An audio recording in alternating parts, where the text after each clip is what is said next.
ஓம் ஸ்ரீ ராகவேந்திர சுவாமிகள் திருவடியிலே சரணம். நவபிருந்தாவனத்தின் அந்த 9 மகான்களின் திருவடியிலே சரணம். வணக்கம். ஆர்கே டில்லிபாபு பேசுகின்றேன். உலகத் தமிழர்கள் அனைவருக்கும் நீங்கள் அளித்து வருகின்ற மகத்தான ஆதரவுக்கும் அன்புக்கும் மிக்க நன்றி.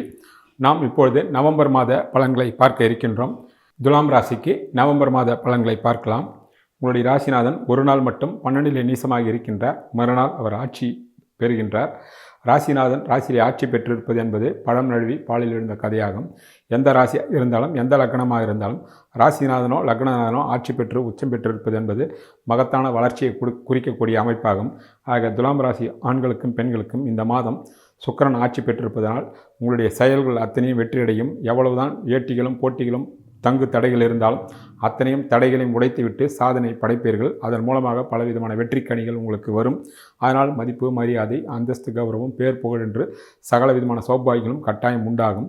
மாத கடைசியில் அந்த ராசிநாதன் சுக்கிர பகவான் 2ஆம் வீட்டிற்கு செல்கின்றார்.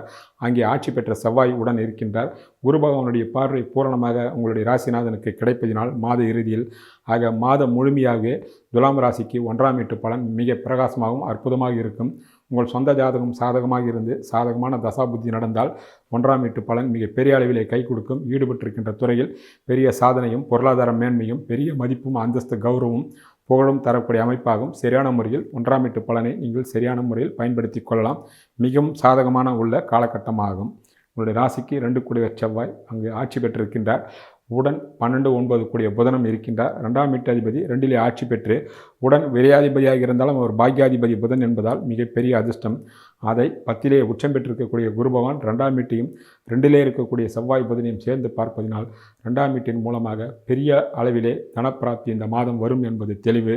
உடன் புதனம் இருப்பதினாலும் தாராளமான மிக பெரிய அளவிலே பணம் வரும். 2ம் 9ம் சேர்ந்து இருந்து அதை தனக்காரன் குருவும் பார்வை செய்வதனால் மிக பெரிய வரப்பிரசாதமாக இந்த 2ஆம் வீட்டு பலன் இந்த மாதம் அமையும். குறிப்பாக குடும்பத்தில் சந்தோஷமும் பொருளாதார மேன்மையும் உண்டாகும். சரியான முறையில் திட்டமிட்டு நீங்கள் இந்த காலகட்டத்தை பயன்படுத்தி கொள்ளலாம். மிக பெரிய தனவரவு உங்களுக்கு காத்திருக்கிறது. கடந்த காலத்தில் ஏற்பட்ட பொருளாதார பின்னடைவெல்லாம் இருக்கின்ற இடம் தெரியாமல் போகும். யாருக்காவது கடன்கள் இருந்தால் அந்த கடன்கள் பணம் வருவதே என்று வீண் விரைய செலவுகள் செய்துவிடாமல் கடன்களை முழுமையாக நீங்கள் அடைத்துவிட்டு நல்லவர், வல்லவர், வாக்கு சுத்தமானவர், நாணயஸ்தர் என்கின்ற பெயர் எடுக்கலாம்.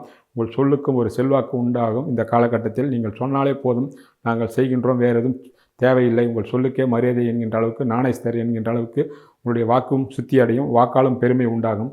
ஆக குடும்பத்திலும் மகிழ்ச்சி, சந்தோஷம், குடும்பத்தில் தனவரவு, குடும்பத்தில் சுபமங்கல நிகழ்ச்சிகளெல்லாம் நடக்கும். 2ஆம் வீட்டு அதிபதி 2லே ஆட்சி பெற்று குரு பகவான் பார்வை என்பதும் உடன் 9ஆம் வீட்டு அதிபதி புதன் என்பதும் மிகப்பெரிய வரப்பிரசாதம். சரியான முறையில் பயன்படுத்தி கொள்ளலாம். குறிப்பாக பணம் பல வகையில் வரும் என்பதை நினைவில் வைத்து செயல்படுங்கள். உடைய ராசிக்கு 3 கூடியவர் குரு. அவர் தான் வீட்டில் 8லே மறைந்தாலும் உச்சமடைந்து இருக்கிறார் என்ற காரணத்தினால் உங்களுக்கு தைரியம் பூரணமாக இருக்கும். சகோதரக்காரன் செவ்வாய்க்கும் குரு பார்வை இருப்பதனால் துணிவுடன் நீங்கள் செயல்படுவீர்கள். இளையவர்கள் மூலமாக, இளைய சகோதர சகோதரிகள் மூலமாக முழு ஒத்துழைப்பு உங்களுக்கு கிடைக்கும். எண்ணிய எண்ணங்கள் ஈடேறும். பயணங்கள் உண்டாகும். அந்த பயணங்களும் லாப பயணங்களாகவும் வெற்றி பயணங்களாக அமையும். பலருக்கு விஐபிகளுடைய தொடர்பும் கிடைக்கும். அதையும் சரியான முறையில் நீங்கள் பயன்படுத்தி கொள்ளலாம். குறிப்பாக இளையவர் தங்கைகள் இருந்தால் அவருடைய வாழ்வில் வளங்களும் வசந்தங்களும் கட்டாயம் வீசும்.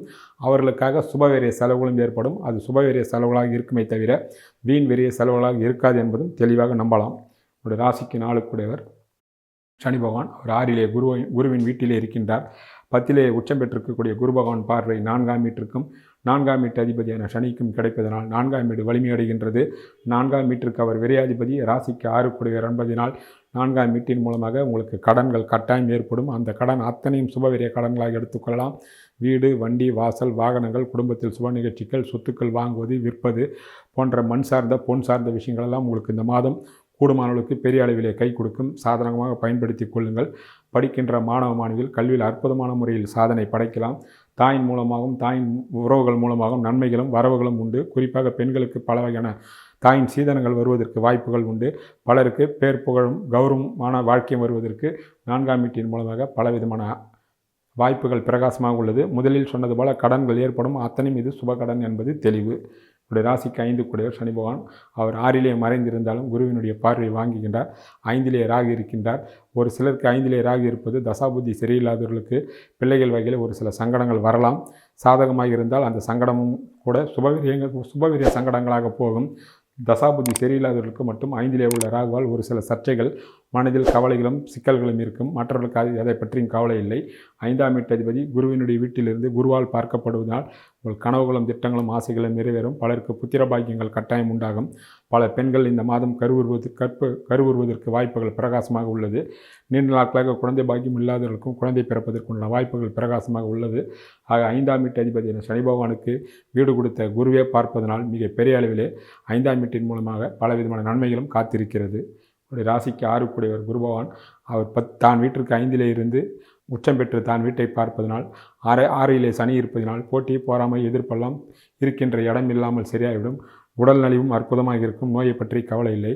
ஆனால் தான் வீட்டை தானே பார்க்கக்கூடிய குரு பகவான் கடன்களை கட்டாயம் தருவார். அந்த கடன் தொழில் ரீதியாகவோ எதிர்காலத்துக்காகவோ குடும்பத்திற்காகவோ உங்களுடைய குழந்தைகளுக்காகவோ இருக்குமே தவிர சொத்து சுகங்கள் வாங்கக்கூடிய விஷயத்துக்காக இருக்குமே தவிர வீண் விரிய செலவு, வட்டி செலவு, வைத்திய செலவுகள் போன்றவற்றுக்கு இருக்காது என்பதை நிச்சயமாக நீங்கள் நம்பலாம். உடைய ராசிக்கு 7 கூடியவர் செவ்வாய் அவர் 2இலே ஆட்சி பெற்று குருவினுடைய பார்வையை பார்ப்பதனால் களத்திரக்காரன் சுக்கிரனும் ஆட்சி பெற்று 7ஆம் வீட்டை பார்ப்பதனால் 7ஆம் வீடு பெரிய அளவிலே இந்த மாதம் உங்களுக்கு அதிர்ஷ்டத்தை தரும். திருமணமாகி இருக்கின்ற தம்பதிகளை ஒருவர் புரிந்து கொண்டு அந்யோன்யத்தோடும் அற்புதமான தாம்பத்திய சுகத்தோடு வாழ்வீர்கள். திருமணமாக இருக்கின்ற இளைஞர்களும் இளம்பெண்களும் கடந்த காலத்தில் எவ்வளவோ தட்டி போயிருந்தாலும் சிறிய முயற்சி செய்தலே அற்புதமான முறையில் திருமண பாக்கியம் கட்டாயம் கூடிவரும்.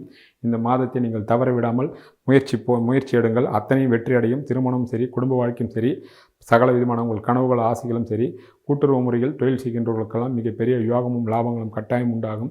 அரசாங்கத்தின் மூலமாக ஏதாவது எதிர்பார்த்தால் உதவிகள், கடன் உதவியோ மற்ற சலுகைகள் உதவியோ சட்ட உதவியோ எதிர்பார்த்தால் மிக எளிமையாக கிடைக்கக்கூடிய சந்தர்ப்பங்களும் கட்டாயம் கூடி வரும். ராசிக்கு 8 கூடிய சுக்கிர பகவான் அவரே ராசிநாதன் ஆட்சி பெற்று மாத பிற்பகுதியில் தான் வீட்டை தானே பார்ப்பதினால் எதிர்பாராத தனப்பிராப்தி வருமே தவிர 8ஆம் வீட்டின் மூலமாக எந்த சங்கடங்களும் வராது என்பது தெளிவு. ராசிக்கு 9 கூடியவர் புதன் மாத ஆரம்பத்திலே 23ஆம் தேதி வரை 2இலே ஆட்சி பெற்ற செவ்வாயுடன் ஆட்சி பெற்று குருவினுடைய உச்சகுருவினுடைய பார்வையை வாங்குகின்றார். 17ஆம் தேதிக்கு பிறகு 11ஆம் வீட்டு அதிபதியான சூரியனும் அங்கே சேர்ந்து குருவினுடைய பார்வையை வாங்குவதனால் 9ஆம் வீட்டு பலன் மிக பெரிய அளவிலே கை கொடுக்கும். குலதெய்வத்தினுடைய மகான்களுடைய ஆசீர்வாதம், தந்தை உறவுகளாலும் நன்மை, பலருக்கு பிதிர்ராஜ சொத்துக்கள் வருவது, தான தர்மங்கள் செய்யக்கூடிய பாக்கியம், உங்கள் கனவுகளும் ஆசைகளும் திட்டங்களும் நிறைவேறக்கூடிய வாய்ப்புகள், நீங்கள் நீண்ட நாட்களாக எண்ணிக்கொண்டிருந்த புனித நதிகள் நீராடுவது, இஷ்ட தெய்வத்தை சென்று தரிசனம் செய்வது போன்ற ஆன்மீக ஆசைகளெல்லாம் நிறைவேறக்கூடிய பாக்கியங்கள் அற்புதமாக உள்ளது. மாத பிற்பகுதியில் 9 கூடிய புதன் ராசியிலே வருவார். அப்போது அந்த நல்ல பலன்கள் மீண்டும் கட்டாயம் தொடரும் என்பதே உண்மையாகும்.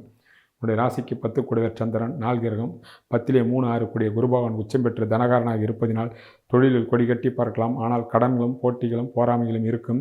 10ஆம் வீட்டிற்கு தர்ம கர்மாதி யோகம் உருவாதால், அதாவது கடகத்திற்கு குருவும் செவ்வாயும் தொடர்பு இருப்பதினால் பணியில் இருப்பவர்களுக்கும் அரசாங்க பணியில் தனியார் பணியில் இருப்பவர்களுக்கும் தொழிலாளர்களுக்கும் மிகப்பெரிய வரப்பிரசாதமாகும். தொழிலை பெரிய அளவில் நீங்கள் விருத்தி செய்யலாம்.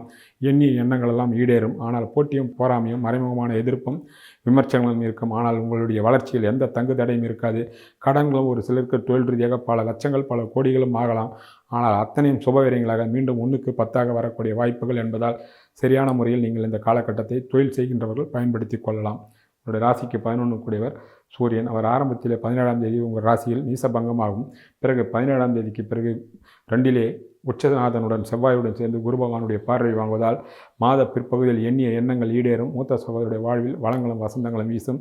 ஆக தொட்டதெல்லாம் தொடங்கக்கூடிய வாய்ப்புகளாக 11ஆம் வீட்டின் மூலமாக மாத பிற்பகுதியில் கட்டாயம் வரும் என்பதை நம்பலாம்.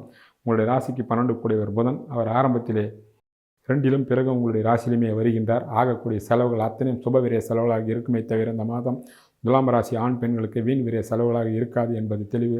ஆக துலாம் ராசி கோச்சார பலன்கள் மிக மிக சாதகமாக இருப்பதனால் கிட்டத்தட்ட எல்லா வீட்டிற்கும் இந்த காலகட்டத்தை நீங்கள் சரியான முறையில் பயன்படுத்தி கொண்டு மிக பெரிய பொருளாதார மேன்மையோடு வெற்றியை நீங்கள் தக்க வைத்துக் கொள்ளலாம்.